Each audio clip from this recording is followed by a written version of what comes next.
And now, from beyond our dimension, this is the JeffMara podcast. Here's Jeff. Today's guest is Dr. Bruce Goldberg, who has an advanced degree in dentistry and a master's degree in counseling psychology. He has conducted over 36,000 past life regressions and future life progressions on over 18,000 individuals. Are those numbers still the same, or are they higher now, Doc? Oh, it's higher now.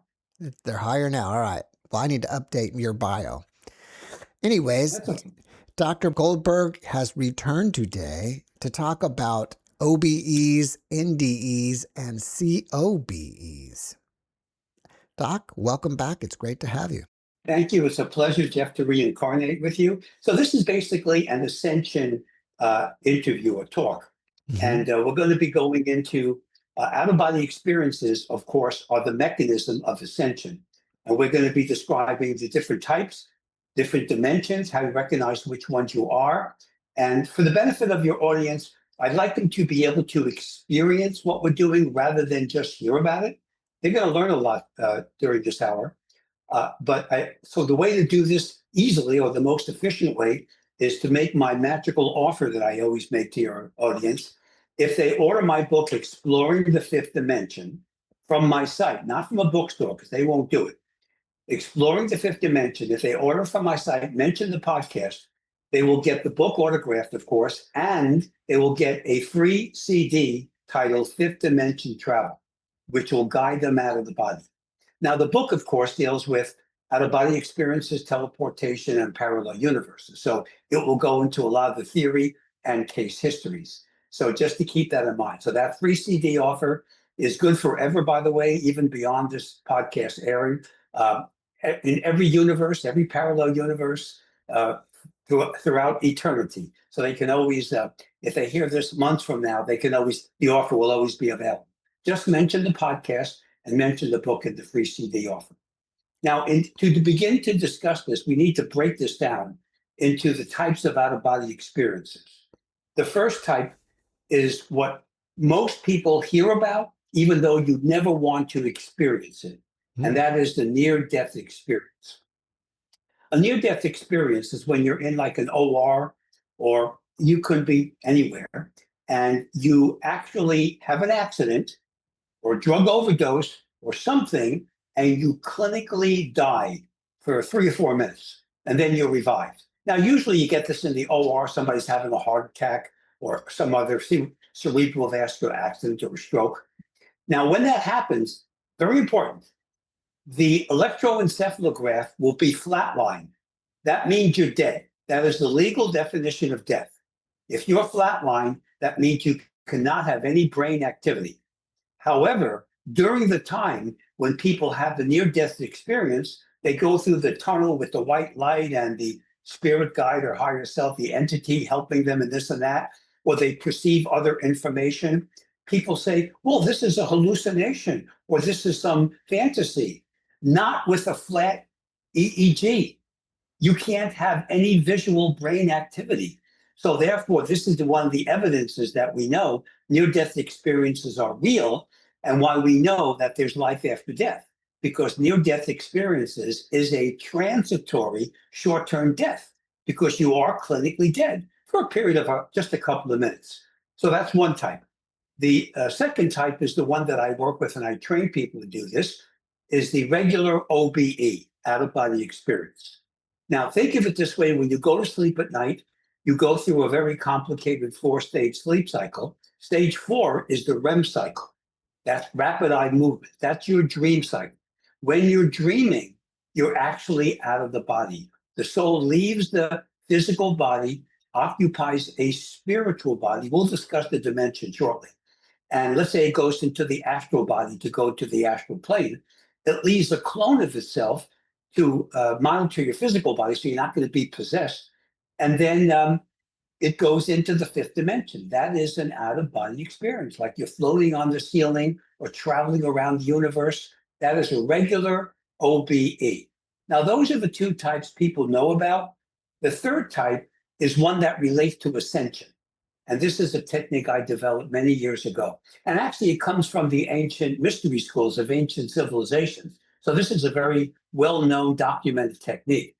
It's called, I named it though, it's called the COBE, stands for the conscious out-of-body experience. Now, what that means is that at the moment of death, what you want to do is be trained to have your soul's energy connect or join or merge with your higher self. If you do that at the moment of death, that's called a conscious out-of-body experience. And that means you avoid the karmic cycle of the lower astral plane, go to the soul plane where you can either ascend or become a spirit guide like a Buddha. In other words, you eliminate all the aggravation of the 5 dimensions of the karmic cycle, which we will describe shortly. So a COBE is an ascension technique. And it's a very ancient one. So this is what happens. I'm going to try to use my hand to illustrate it. At the moment of death, let's say my fist here, this is my left fist, and maybe the right on your camera here, is your soul. And this is your higher self. At the moment of death, your higher self is right next to your soul. And what it's saying is that, come join me, merge with me. But people don't because they die in fear. So what happens? You have this. The soul goes into the lower astral plane, which we will discuss shortly, goes through a very complicated, annoying cycle. And then you go into the soul plane to reincarnate, and then you reincarnate into another dysfunctional life. What you want to do, and what a COBE is you do this. You merge with the higher self at one. That's what atonement means, at one-ment with the higher self. Then you go not through the lower astral plane and all the other cycles. No, you go right to the soul plane, which is the 6th dimension, which I'll detail in a moment. And there you can actually ascend. Or if you want to stay as a spirit guide, you could be a spirit guide. So let me give you a case history to illustrate the difference between a near-death experience and the COBE. So Michael Sabon is a cardiologist in Atlanta. And he documents, because he's in the OR with people with heart attacks. And he documented a case many years ago of a woman who was born blind. She was about 70 years old, obese, having her 3rd heart attack. And she's in the OR, emergency room. Now, most people don't survive a 3rd heart attack. Just tell you. Okay. So they know that it's very difficult. She's in trouble. She has the heart attack. She's on the slab in the OR. They got the anesthesiologist behind her with his little dials and everything, the oxygen, nitrous oxide, et cetera. And the nurses have an instrument tray, which is color-coded. You have these little color-coded, like little rubber bands on the instruments in order, forming a V. The reason they do that is the nurses know which instrument to give the doctor and where it belongs if you put it back in the tray. So it's out of order, see it quickly. Very interesting thing. So the woman is revived. She has a near-death experience, flat lines for about 3 minutes, all documented, by the way.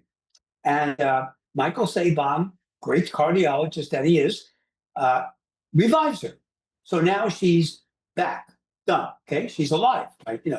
And she says, oh, wow, that was interesting. And he interviews her and says, well, what's interesting? She said, I saw the procedure.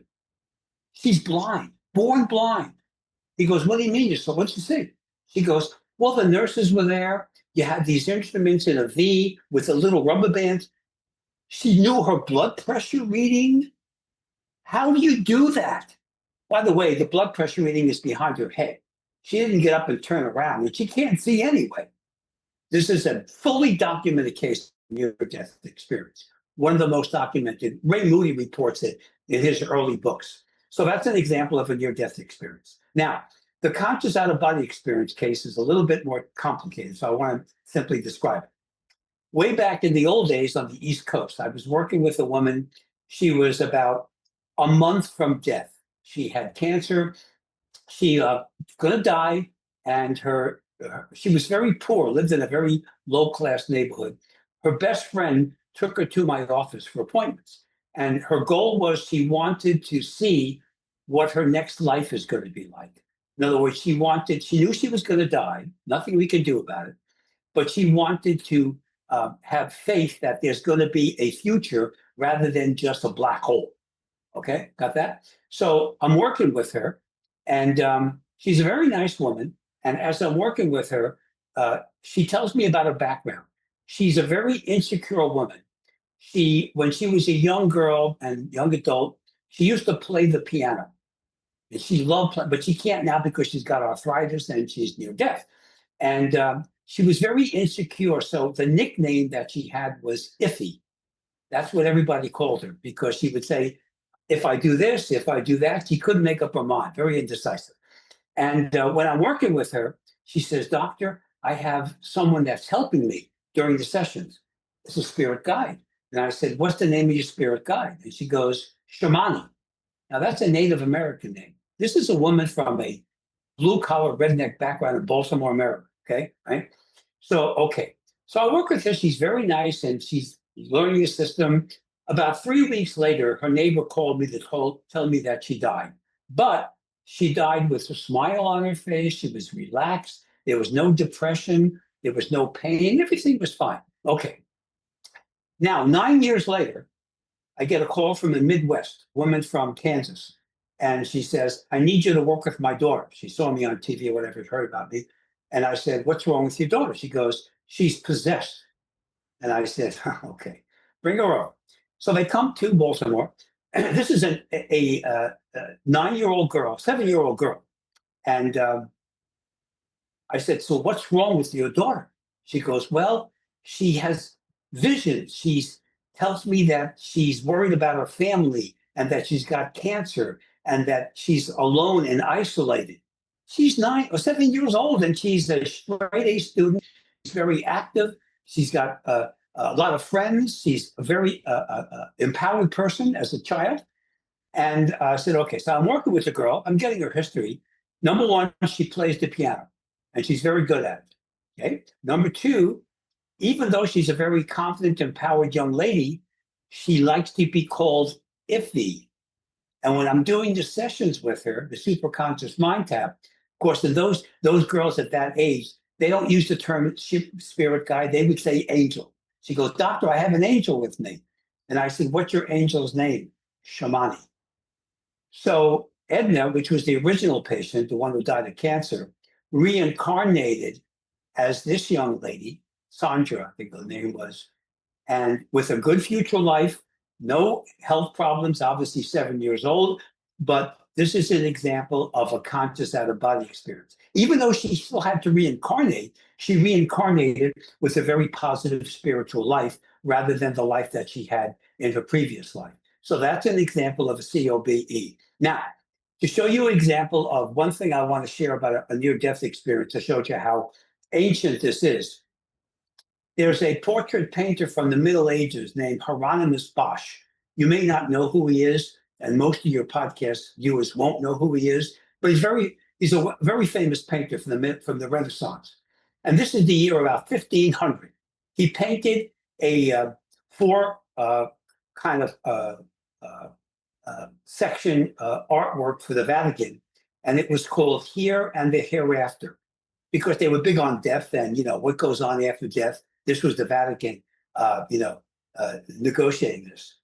Well, this panel, which is called Here and the Hereafter, is a tunnel with a departed soul accompanied by an angel or spirit guide going through, and a white light at the very end. This is the core experience of a near-death experience reported by Bosch in 1500 AD, 500 years ago, long before Ray Moody's work and Elizabeth Kubler-Ross.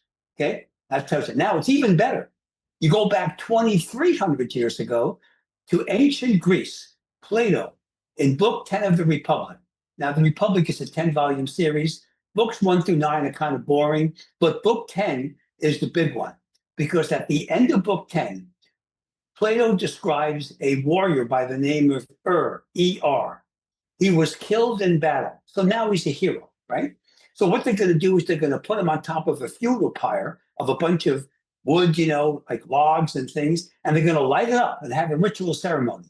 This is a mystery school ceremony.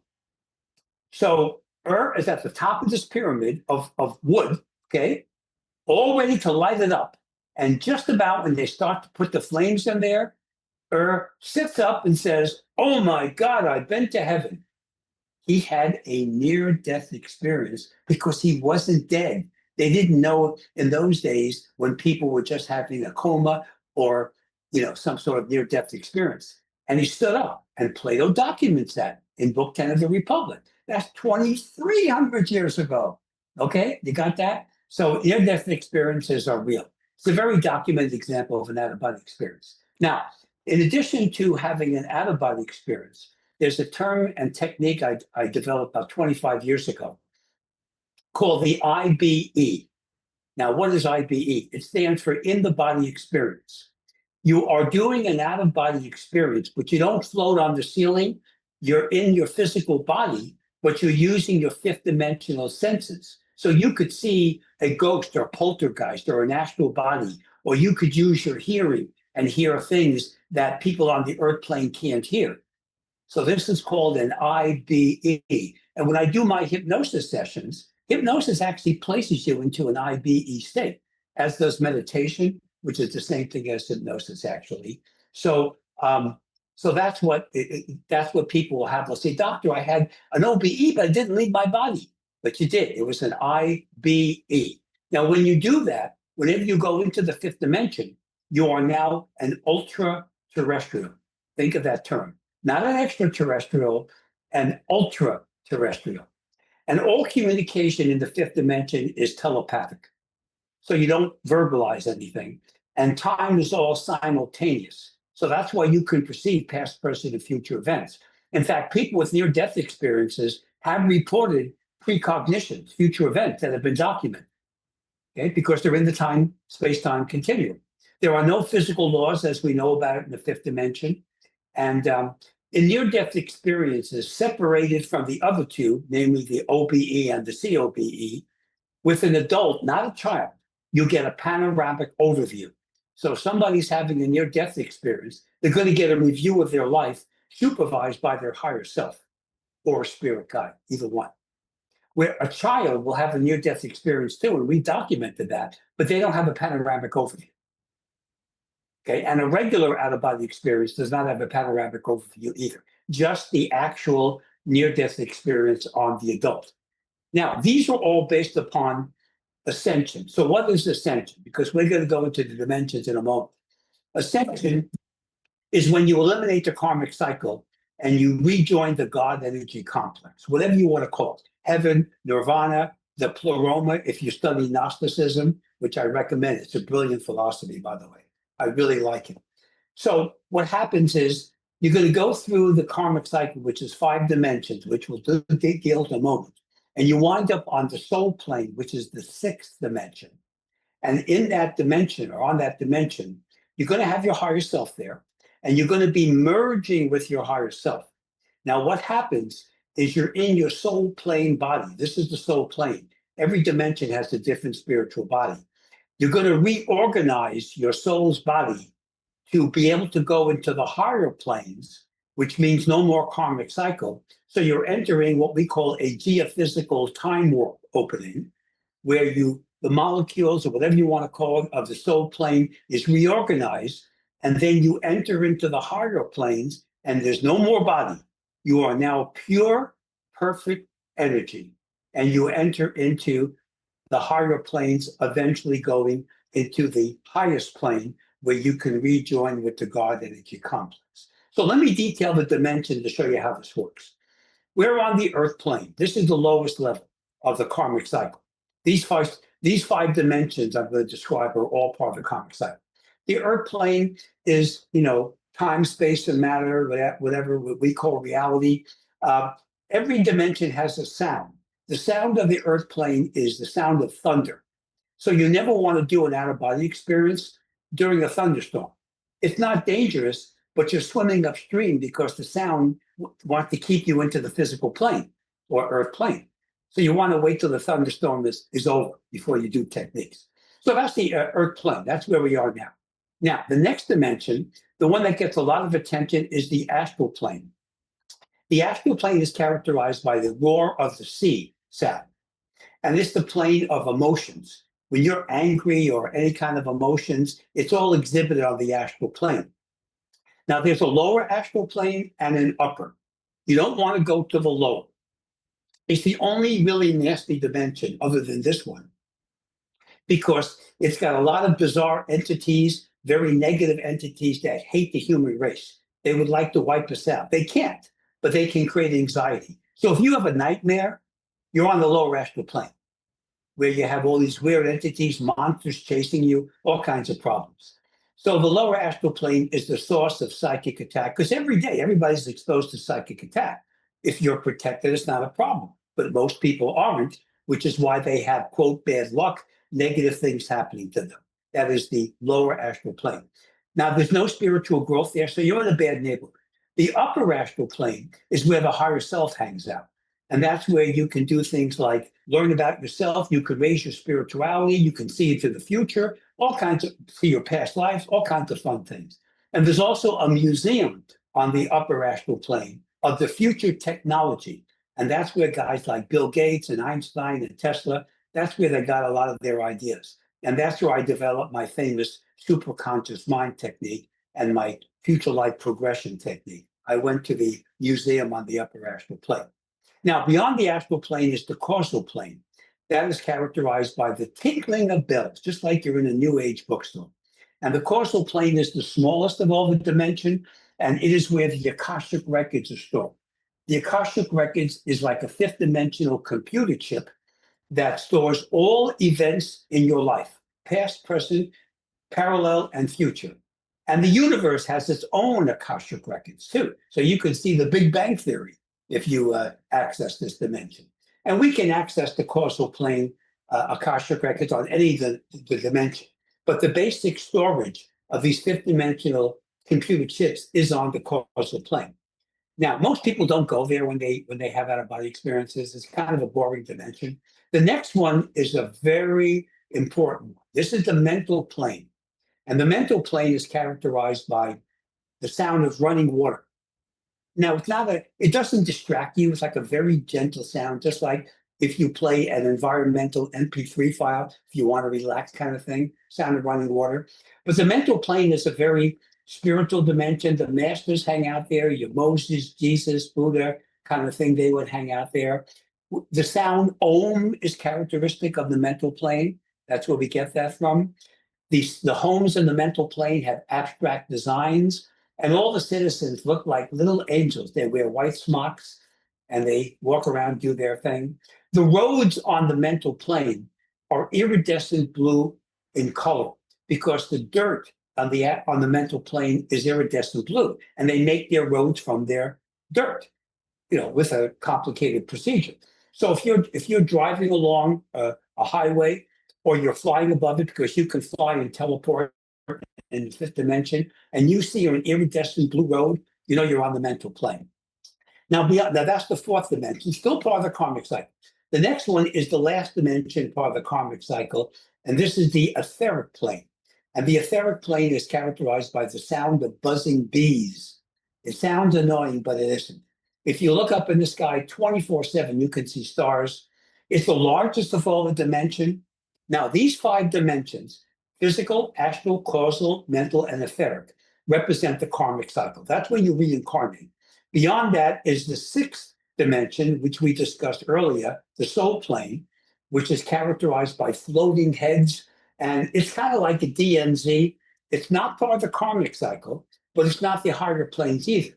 It's where you eventually either reincarnate, you choose your next life with the advice of your higher self and spirit guides, or if you've done perfection, a COBE, or you eliminate your karmic cycle, then you will ascend into the higher planes. Now you're going to go through the 7th, 8th, 9th, 10th, 11th, 12th dimension, and then the 13th is the God or nameless plane, or the Gnostics would call that the pleroma. And now you have no body, you're pure energy, no victims, no perpetrators. It is the absolute perfection. And the sound of the higher planes is indescribable orchestra music. And the reason why we know that, because you can't enter the higher planes unless you're perfect, is because when you're on the soul plane, you can eavesdrop and get information coming in. So that's how we know that. And sometimes some of the archangel types of spirit guides that have been there. They give us that information. So that's how we know that. So that is the karmic cycle. That is the mechanism of ascension. Ascension is based upon out-of-body experiences. Now, I've been out of the body over 3,000 times, perfectly safe. No one's ever been harmed physically, psychologically, spiritually, emotionally, ever. It's an absolutely perfect experience. And you do it in the dream levels at night for 3 hours a night. We know you dream for 3 hours, dream laboratory research. So there's nothing wrong with it. It's a great technique, and you can use it for your own spiritual growth. And it is something that I highly recommend. And that's why I include the Fifth Dimensional Travel free CD with the Exploring book and offer to your audience. Now, one difference is people confuse a teleportation with an out-of-body experience. So there's a difference, a big difference. An out-of-body experience, let's say you're lying on a bed, a yoga mat, a couch, or a recliner, your physical body doesn't go anywhere. It's your soul, spiritual body that occupies, your soul occupies the spiritual body, and they go floating around the planet or the universe. Now, teleportation is a fifth dimensional, except the physical body moves from one place to another. That's the difference. So your physical body, let's say you want to go to Paris, you want to go to, Tahiti, whatever. You can't. Now there are techniques to do that. And in my fifth dimensional, Exploring the Fifth Dimension book, I describe cases of teleportation. I'll review one quickly in a moment. But you actually, and I've done it myself. I've done teleportation myself. I'll tell you my example of it. One example. This was a long time ago. This was over 40 years ago. I lived in Baltimore, and it was between Christmas and New Year's. And I hate the winter. That's why I live in Los Angeles now. So my best vacation at the time was going to Montego Bay, Jamaica. I remember that. Now, this is a few years later. So I'm saying, I wish I was there now, but I can't.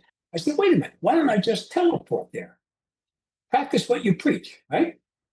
So in those days, this was like 45 years ago, I had cassettes that I used.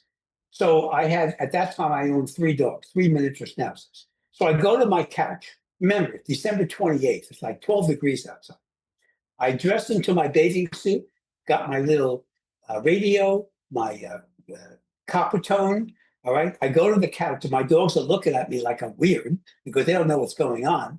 And I use my techniques. The next thing I know, I'm on the beach in Montego Bay. It's in the afternoon. It's a beautiful summer's day, or warm weather. And there's a college student, like a girl, on a towel about 5 feet from me or 10 feet from me. And she gets up and turns around and says, where did you come from? You can't move very fast on sand, right? And there was like 100 yards between other people going onto the beach. And I said, well, I travel pretty quickly. She goes, oh, okay. So we started talking. I put my towel down. We go swimming and I'm getting a suntan. Everything is fine. Now she looks at me. She says, are you going to be here long? What's your plans like? And I said, no, my flight leaves soon. I'm not going to be here anymore. She goes, well, if you change your plans, come here. We can do this again tomorrow. I said, okay. The next thing I know, I'm back on the couch. I'm back in Baltimore, right? I'm lying on the couch. My dogs are looking. They jump all over me, licking my face, And I said to myself, okay, was this an out-of-body experiences? What was this? I have a very large mirror in my living room. I stand up. I look in the mirror. And you know what I have? A suntan. You can't do that with hypnosis. I've done every technique in the world you can possibly imagine. I can't give myself a suntan suggestion. And I had sand in my sneakers from the beach. Remember, I didn't leave my house. I don't live by the beach. It's a regular neighborhood in Baltimore by the White Marsh Mall. I still remember. So that was teleportation. Okay, got that? So so it's a very difficult technique. Don't assume you're going to do it easily, and it's brilliant. And by the way, if you do teleport, you're not going to teleport underwater and drown. You're not going to be in the middle of a mountain and suffocate. You're always going to survive. There are many cases of teleportation that have been described throughout history, and I report many of them in my book. Some of them are religious cases. I don't count those. That's fine. I'm talking about regular average human beings, like me. So that's an example of teleportation. So the idea of the fifth dimension is the kind of the bottom line to all this. Out of body experience or teleportation, you're in the fifth dimension. Now, there is a technique that you can use in traveling the fifth dimension called astral negotiation. And this is a really interesting technique. This is what it means. Let's say you're having a problem with somebody in your life. It could be a husband, a wife, a child, a boss, an employee, your next door neighbor, whatever. Somebody's bothering you. And let's say somebody close to you. Let's say a personal relationship, like a husband or a wife, for example. So what do? Okay. Well, when you go to sleep at night, you're going to go into the fifth dimension. So let's say you're trained using my techniques to go to the upper astral plane. You can create what I call a sanctuary, which is sort of like a conference room in the fifth dimension. And there you can invite your higher self or a spirit guide or both, or a time traveler from our future, or a positive extraterrestrial like a Pleiadian, Arcturian, or Syrian. Those are the good guys. And you can use that to work out problems and stuff. So now your higher self is there. You now can summon the soul of the person you're having problems with. They must show up. Now, they don't have to stay, but they're going to be accompanied by their higher self. Now their attitude is going to be very different than what they experience on the earth plane, meaning they're going to be more human. They're going to be more open-minded. They're going to be more negotiable. And now if they decide to stay, which usually they do, because their higher self will assist them and say, let's see what we can do. Let's work this out. This is like doing a negotiation for a policy with the president, okay?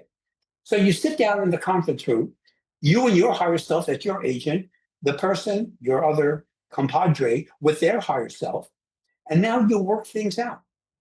And now you wake up the following morning, you're feeling very good. Now the person who doesn't know what you're doing wakes up the following morning, and all of a sudden they have a different attitude towards you. And that will stay permanently. And that's called astral negotiation. I've done this with actors trying to get a part in a TV show or a film in having an audition. I've done it with students with their professor. I've done it with people with their relationships with their spouse or children or employers. I've done it myself.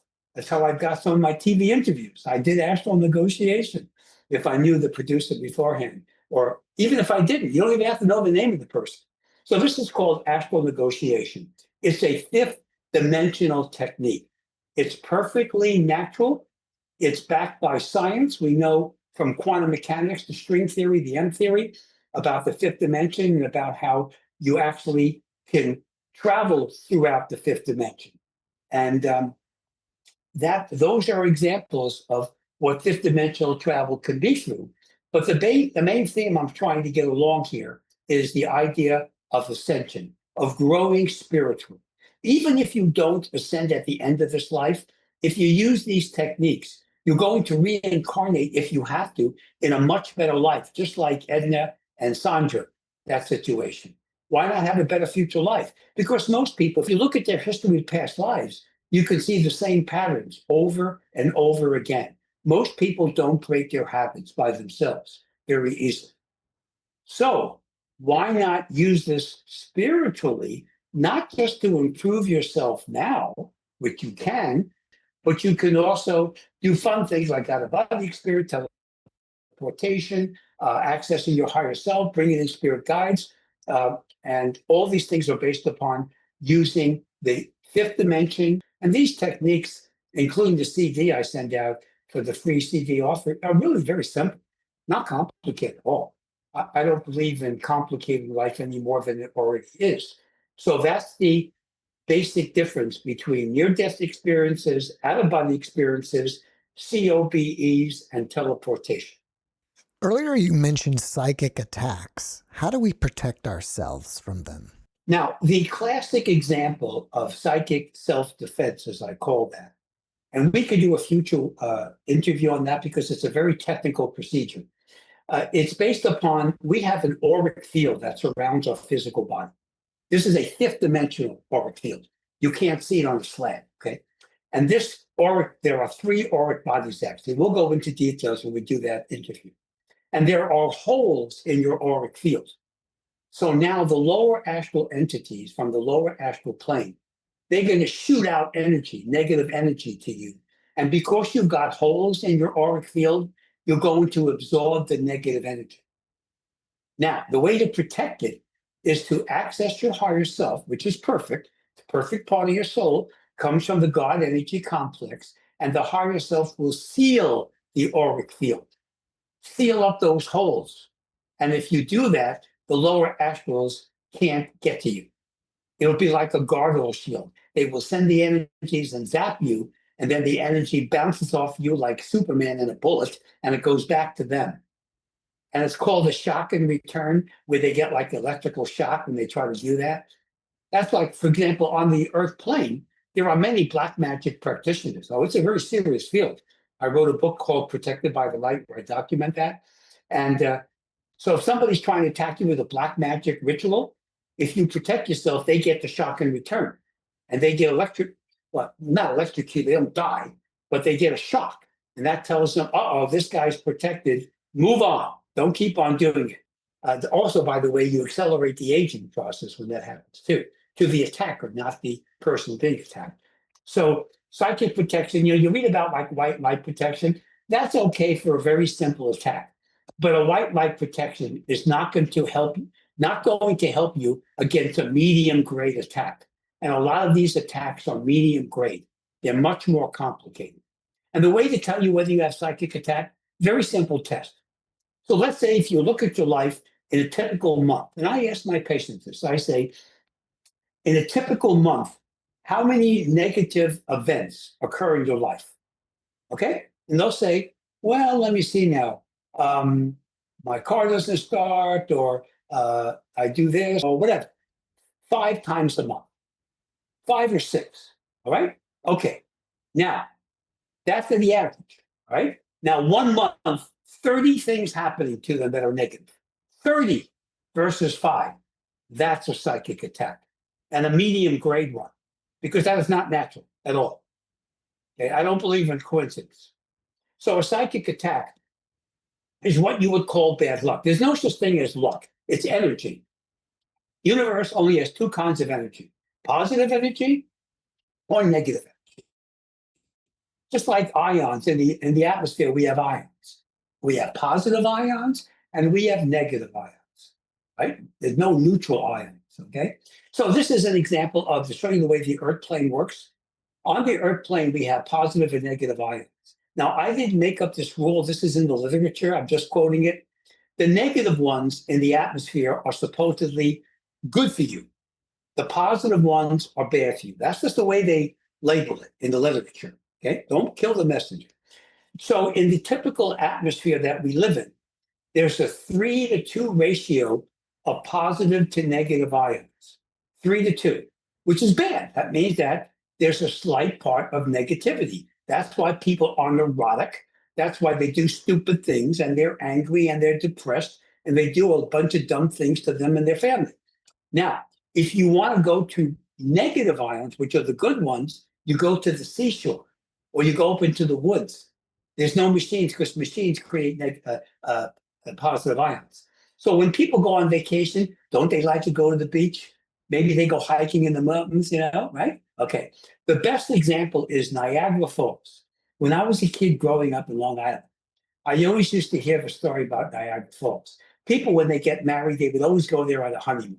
New Yorkers especially, right? They go to Niagara Falls. It separates New York from Canada, All right. So Niagara Falls was measured 3 million negative ions to positive ions. That's Niagara Falls. That's why people's honeymoons was very successful, because you're really spiritually charged when you go, and physically charged when you go to Niagara Falls. But any kind of falls, just go against the rocks at your local beach. That's going to give you maybe 10 or 15 negative ions to positive ones. You're going to feel recharged. People go to the beach, they always feel recharged. That's why. And that's science, by the way. This is there was a very interesting book written in 1978 called The Ion Effect. Very thin book. It's about 100 pages. Gives the details, all the science. So it's been known for a long time. And if you also notice that whenever you see people freaking out, it's always the deserts. You always see people going crazy in the deserts. Why? Because the deserts have a high positive to negative ion ratio. Maybe it's 10 to 15 to 1 positive to negative. So that's why people freak out. Here we got Riverside County, the deserts. We got the Death Valley in more northern California. You got deserts in Israel and the Middle East, Saudi Arabia, Mongolia, all these deserts. Everywhere there's a desert, you're going to find people freaking out. Earlier, you talked about a museum where Bill Gates and different people get information from. Can you talk a little bit more about that and how it's different from the Akashic records? Okay, well, the museum is more not for your past history. The museum is just future technology. So when Bill Gates went there in 1977, he got ideas for developing PCs. Or when Tesla decided to go there to develop electricity and all the mentalities that he did, alternating current, as an example, his major contribution. So the museum is like you go there and you see technology that doesn't exist on the current frequency now. And then you say, oh, that's pretty cool. And that's where I went to get my superconscious mind tap and progression therapy, certain techniques I learned. So it's just simply, it's like going to a museum, except the technology you're seeing are things that haven't been developed yet on the time frame in which you are. Now, there was William Blake did something very interesting. He went to the Upper Astral Plane Museum, and he called this the Hall of Los, L-O-S. And he described this as a bunch of figures that were motionless. But if you looked at them, they became mobile, they became animated. And that was he called that the Hall of Los. But what he was doing was describing the Upper Astral Plane Museum. He didn't know what it was. He didn't know that, because when he went there, he developed a very famous technique of using metallurgy for bookbinding. That his brother was like a book publisher, and he taught him this technique. This was like in the 1700s, okay? So he went to the Upper Astral Plane Museum, okay? So people have been there. Now, they don't know that. If you ask Bill Gates, let's say he was being honest, not trying to lie, which he does often, he won't say that. They'll say, oh, no, I'm a genius. I'm a Harvard dropout. I'm a genius, okay? You know, no one's going to admit that. First of all, they don't know that. They don't know about the museum. They don't remember. They just know, I woke up one morning and had a great idea. Now, here's another example of this. Again, I don't believe in coincidence. If you take scientific breakthroughs, major discoveries, as well as artistic breakthroughs, art, music, writing, 80% of them occur in the dream levels. That is not now normal. That is statistically very significant. Why? Because in the dream levels, you're in the fifth dimension. You're out of the body, and you go into that Upper Astral Plane Museum. I'll give you the best example of the dream levels to document what I'm saying. Long before there was a Nobel Peace Prize or Nobel Prize, that was like 1905 or 6, whenever Nobel died. Back in the 1850s in Europe, they had scientific awards. They weren't Nobel Prizes because there was no Nobel then. But they gave you a scientific award, chemistry, physics, biology, whatever, right? So there was a guy named Kekule, and he was a German Bavarian chemist up in the mountains. Now, in those days in Germany, the Germans were the best scientists in the world at that time. Chemistry, physics, biology. Most of your great scientists were German. Trust me, they were. And he was up in the mountains, and they didn't like to share things until the end, so they worked by themselves. They didn't work in a big laboratory. So this guy's up in the Bavarian mountains. In the wintertime, it's like February, it's snowing, it's like 3 degrees outside. And he's at his Bunsen burner. And his goal is to discover the formula of benzene. Now, why is that significant? Everybody was working, not everybody, but a lot of scientists were working, chemists. Why? Because benzene is the basis of organic chemistry. Benzene created organic chemistry, which created biochemistry, which created pharmacology. So benzene nucleus the structure, is the most important thing we've ever done in organic chemistry. But nobody could figure out. It was C6 and H6, carbon and hydrogen. So Kekulé is up in the lab, and he's obsessive compulsive. He's working at his Bunsen burner. He got his truck there. He got his whatever, and he falls asleep at his Bunsen burner. No harm, doesn't die or anything. And he has a dream, and in the dream, it's a nice warm summer's day, and he's wearing his Bavarian shorts, and he's walking along this road, and it's like 80 degrees, and he's going, Wunderbar! It's a nice summer's day. Remember, it's February where he is. And all of a sudden, he sees a shadow as he's walking along, and it's a gigantic beast. And he turns around. It's a serpent, like a big, gigantic viper. And it's chasing him, right? And he's running, and he's like a little overweight guy, and he's huffing and puffing, and he's running, and he sees the shadow getting closer and closer to him. Finally, he stops. He's running out. He can't go on anymore. He turns around. The big serpent drops to the floor, bites his tail, drops dead, forming a ring, the benzene ring, which he documents. And he got the scientific award that year for creating the benzene ring. Now, by the way, the reason I know that is because he was invited to all kinds of conferences. He documented this. He wrote literature on this, autobiographies about him. So we know about this. There's no argument. He was the one using the dream levels, that's part of your 80%, to get the benzene ring, which is the basis of modern medicine today. Without the benzene ring, people would be putting leeches on your forehead when you were sick. So the benzene ring is a critical development and discovery in chemistry. And I have an undergraduate degree in biochemistry, so believe me, I know about the benzene ring. So that's an example of the dream levels. Many of my guests have talked about the ascension, and some say we've already started it, and some say humanity will be going into the ascension. Is this the same thing that you're talking about? Yes, they're referring to the age of Aquarius that you hear about, and I don't mean just the music from the 60s. The age of Aquarius is not till the year 2150, so it's a while from now. But what they're talking about is a consciousness shift. For example, Nostradamus came up with a prediction that in July of 1997, a comet was going to hit the Earth and wipe out about 2 billion people. All right? It didn't happen. You know why? Because we shifted our consciousness. It would have happened had we not shifted our consciousness.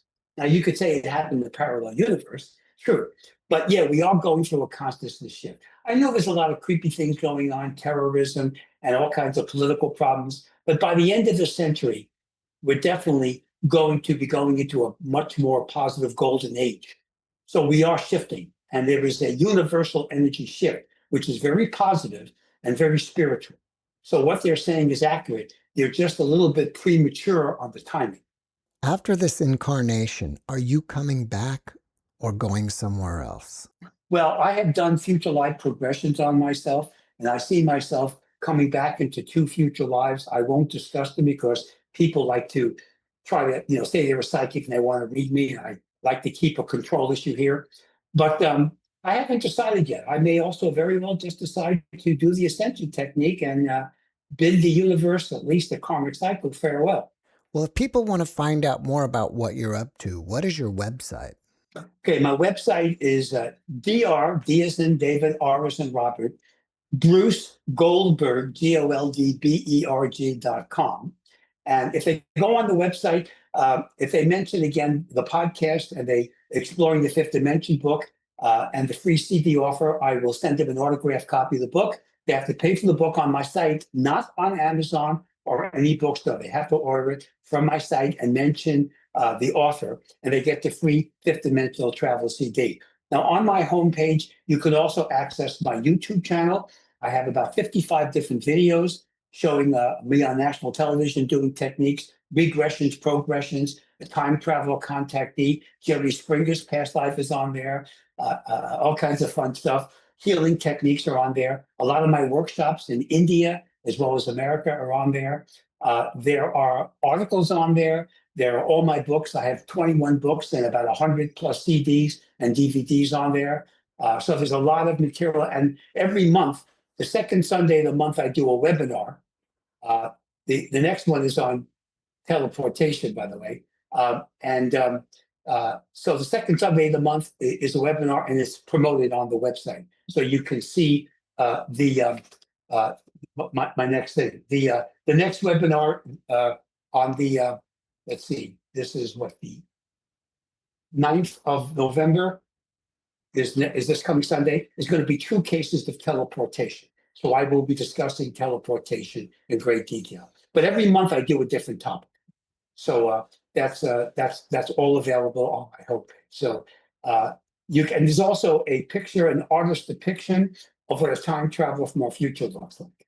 You can't take photographs or digital files of them, but you can do an artist depiction. So there's a lot of good stuff up there. So they go to the homepage. Everything is on there. drbrucegoldberg.com. Mention the author by the Exploring the Fifth Dimension book, and mention the offer. You get the free fifth dimensional travel CD along with it. Dr. Goldberg, before we finish up, can you leave us with a last positive message? Well, the best way to grow spiritually is always to connect with your higher self. You can do this if you do meditation or hypnosis, or even you're just sitting at your computer desk and just close your eyes, take a deep breath, hold it for the count of 7 or 8 or so, take a second deep breath, equalize your breathing. You're going to do a self-hypnotic exercise, and then just say to yourself, I use the number 20 repeated 3 times. That's going to be on the CD as a self-hypnotic exercise or a technique, induction technique. And then simply say, I would like to connect with my higher self, especially during the dream levels. That's it.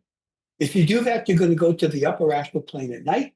Even if you're in a difficult situation, let's say you're arguing with someone, or you're in a traffic jam, or there's some stressful situation. Close your eyes, take a deep breath, say the number 23 times, and connect with your higher self. Request the assistance of your higher self. Never underestimate the power of that.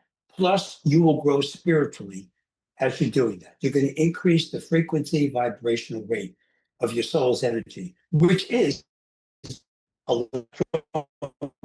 just like this computer signal, or your cell phone signal, or a television signal, radio. They're all electromagnetic radiation.